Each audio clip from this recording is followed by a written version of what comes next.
नमस्कार दोस्तों, आज की वीडियो में आप सभी लोगों का स्वागत है। आज की वीडियो में मैं आप सभी लोगों के साथ Ujjivan small finance banking complete analysis share करूंगा।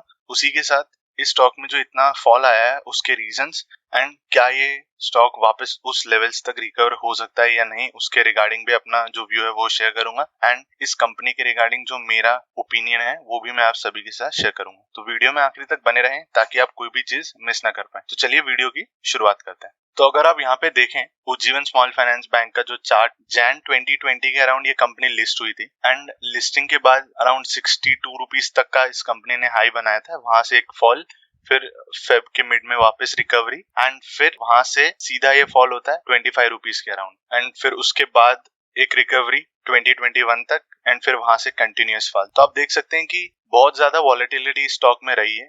तो उसके जो मेन रीजंस हैं वो मैं आप सभी के साथ अब शेयर करूंगा। तो जो पहला रीजन है वो है कोविड। तो हमें पता है कि कोविड की वजह से सारे बिजनेस पे बहुत ज्यादा इफेक्ट हुआ था एंड उन सभी से ज्यादा बैंकिंग का जो सेक्टर है उस पर कम्प्लीटली बहुत ज्यादा इफेक्ट पड़ा था कोविड की वजह से एंड वो ही चीज हमें यहाँ पे भी देखने को मिली है। जो कोविड का टाइम था जहाँ पे लॉकडाउन लगे थे तो लोगों की इनकम तब थी ही नहीं एंड पर्टिकुलरली जो उज्जीवन स्मॉल फाइनेंस बैंक का बिजनेस है वो मैक्सिमम रिटेलर्स से आता है एंड यहाँ पे भी जो लोन्स ये प्रोवाइड करते हैं ये उन लोगों को प्रोवाइड करते हैं जिनके छोटे छोटे बिजनेसेस होते हैं एंड उन्होंने अपने बिजनेसेस को इम्प्रूव करने के लिए लोन लिए होते हैं एंड कोविड और लॉकडाउन की वजह से ऐसे ही बिजनेसेस पे सबसे ज्यादा इफेक्ट पड़ा था एंड क्योंकि उन लोगों के बिजनेसेस पे इफेक्ट पड़ा तो डेफिनेटली वो लोन्स की रिपेमेंट टाइम टू टाइम नहीं कर पाए एंड उसकी वजह से ही हमें ना कि सिर्फ इस बैंक में लेकिन पूरे जो बैंकिंग सेक्टर्स के बैंक थे सब में हमें ये फॉल देखने को मिला था एंड जो कोविड के टाइम पे तो पूरे स्टॉक मार्केट्स ही रेड में थे।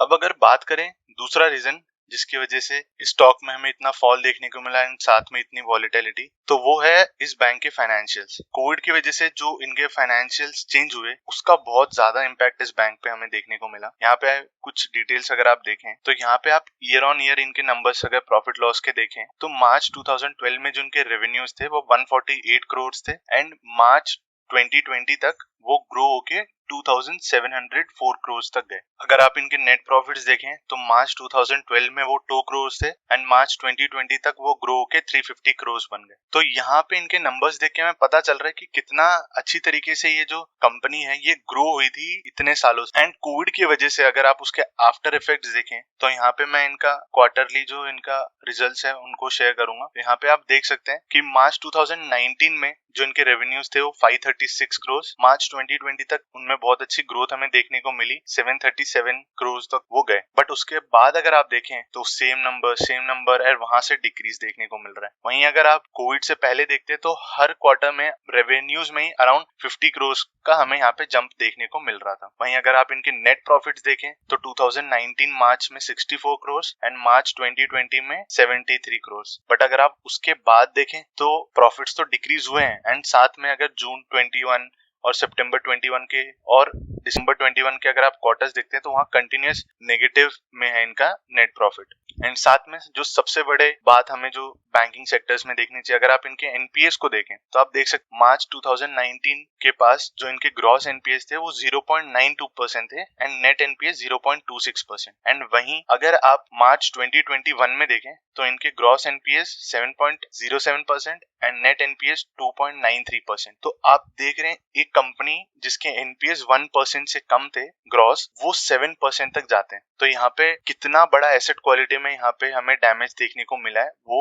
इन एनपीएस को देख के पता चलता है हमें। एंड ये मेन रीजन था कि क्यों स्टॉक में इतनी गिरावट हमें देखने को मिल रही थी, क्यों कंटिन्यूअसली अगर स्टॉक रिकवर होने की कोशिश भी कर रहा था तो भी जब रिजल्ट्स आते थे तो और नीचे हो जाता था। उनका कारण ये है कि जो इनके एनपीएस के नंबर्स थे वो बहुत ही ज्यादा थे। वहीं अगर आप इनका कैश फ्लो देखें तो ये continuous cash flows positive generate कर रहे हैं। 2018 में इनका cash flow from operations positive, 19 में पॉजिटिव, 21 में पॉजिटिव, तो कैश फ्लोज इनके पॉजिटिव हैं। तो अगर अब बात करें कि जो तीसरा मेन रीजन था जिसकी वजह से हमें स्टॉक में इतनी गिरावट देखने को मिली वो है इस कंपनी में जो टॉप मैनेजमेंट लेवल पे कंटिन्यूस रेजिग्नेशंस हुए थे उसकी वजह से। अगर आप यहाँ पे देखें तो अराउंड अगस्त के टाइम पे जो उज्जीवन स्मॉल फाइनेंस बैंक के सीईओ थे नितिन चुग जी, जो एमडी एंड सीईओ की तरह काम कर रहे थे उज्जीवन स्मॉल फाइनेंस बैंक के लिए, उन्होंने अपना रेजिग्नेशन बोर्ड को दिया था साइटिंग पर्सनल रीजंस। एंड उसी टाइम पे जब स्टॉक में बहुत कंटिन्यूस हमें फॉल देखने को मिल रहा था एंड जो फाउंडर्स हैं उन्होंने भी कहा था कि जो एसेट क्वालिटी है वो हमारे लिए एक कंसर्न है एंड एट्रिशन जो रेट कंपनी में बढ़ रहा है वो एक मेजर कंसर्न है। तो ये जो 3 रीजन थे इनकी वजह से हमें जो उज्जीवन स्मॉल फाइनेंस बैंक है उसमें इतना फॉल देखने को मिला एंड इतनी वॉलेटिलिटी देखने को मिली एंड कभी भी ये स्टॉक उस लेवल तक रिकवर नहीं हो पाया। तो क्या आने वाले टाइम में ये रिकवर हो सकता है या क्या ऐसे स्टेप्स कंपनी ले रही है ताकि ये कंपनी रिकवर हो सके? तो जो ये कंपनी इन्होंने एक 100 डे रिकवरी प्लान बनाया था जिसके रिगार्डिंग जो भी टॉप मैनेजमेंट में एग्जिट थे वहां पे इन्होंने अपॉइंटमेंट्स दिए। जैसे अगर आप देखें तो इटीरा डेविस जी जो हैं उन्हें यहाँ पे सीईओ बनाया गया उज्जैन स्मॉल फाइनेंस बैंक का एंड रमेश मूर्ति जी को सीएफओ अपॉइंट किया गया। एंड जो इनका रिसेंट कॉन कॉल था उसमें भी जो सीईओ हैं उन्होंने बताया था कि हम आगे देख रहे हैं कि जो एसेट क्वालिटी है वो हम इम्प्रूव करें एंड साथ ही में जो हमारे बिजनेस वॉल्यूम्स हैं उनको इम्प्रूव करें as a 100 day plan and वहां तक हम मोस्ट ऑफ द चीजें सही कर रहे हैं। एंड उसके रिगार्डिंग साथ ही में इन्होंने कॉन कॉल में ये भी बताया था कि जो रिवर्स मर्जर होने वाला है उज्जीवन स्मॉल फाइनेंस बैंक का उज्जीवन फाइनेंशियल सर्विसेज में वो ऑन द ट्रैक है एंड ये आने वाले टाइम में क्यूआईपी रेस करेंगे। उसकी वजह से जो शेयर होल्डिंग है पब्लिक के पास वो 25% होगी एंड तब ये एलिजिबल हो जाएंगे रिवर्स मर्जर। कुछ और चीजें जो इन्होंने शेयर की थी एज अ रिकवरी प्लान, इन्होंने बताया था कि जो इनके कलेक्शन एफिशिएंसी है वो कंटिन्यूसली इंक्रीज हो रही है, करेंटली 97% पे स्टैंड करती है एंड जितने भी एग्जिट्स हुए थे अगस्त के टाइम पे या उससे पहले एंड जो टॉप मैनेजमेंट लेवल में जितने भी एग्जिट्स थे वो सारे रोल्स अभी फिल हो चुके हैं, चाहे वो सीईओ सीएफओ हो या और एक्सपीरियंस बोर्ड मेंबर्स हो, उन सभी की पोजीशंस करेंटली फिल है। तो ये कंपनी का प्लान था अपने आप को रिकवर करने के लिए। तो अगर अब इस कंपनी के रिगार्डिंग मैं अपना ओपिनियन शेयर करूं तो ये जो स्टॉक है वो कम्प्लीटली स्टार्टिंग से जब से ये लिस्ट हुआ है तब से बहुत वॉलेटाइल रहा है। उसके रीजंस मैंने आप सभी के साथ शेयर किए, जो भी ये चीजें इनके साथ हुई हैं उन सबको अब ये धीरे धीरे लग रहा है कि रिकवर कर रहे हैं। लेकिन अगर आप एक कंजर्वेटिव इन्वेस्टर है मेरी तरह तो जरूर आपको इस कंपनी को अभी बहुत टाइम देना चाहिए, बिकॉज अगर आप देखें तो पिछले क्वार्टर में जो दिसंबर का क्वार्टर था उनमें इनके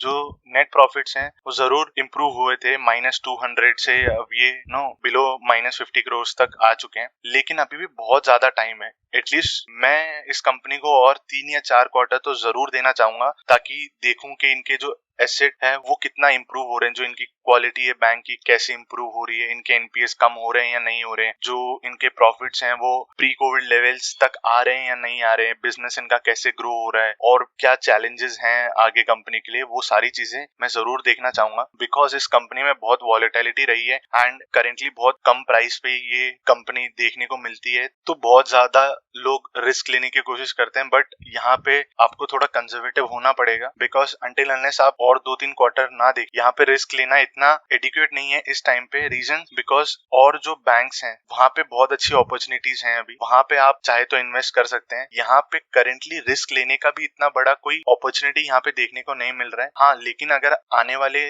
2-3 क्वार्टर में सारी चीजें इंप्रूव होती हैं देन डेफिनेटली आप इस कंपनी को कंसिडर कर सकते। तो ये तो इस कंपनी के रिगार्डिंग मेरा ओपिनियन था। आप अपना ओपिनियन भी कमेंट्स में जरूर शेयर करें। वीडियो अगर पसंद आई तो लाइक जरूर करें, चैनल को सब्सक्राइब करना ना भूलें एंड अपने फ्रेंड्स एंड फैमिली के साथ वीडियो शेयर जरूर करें। Thank you for watching the video.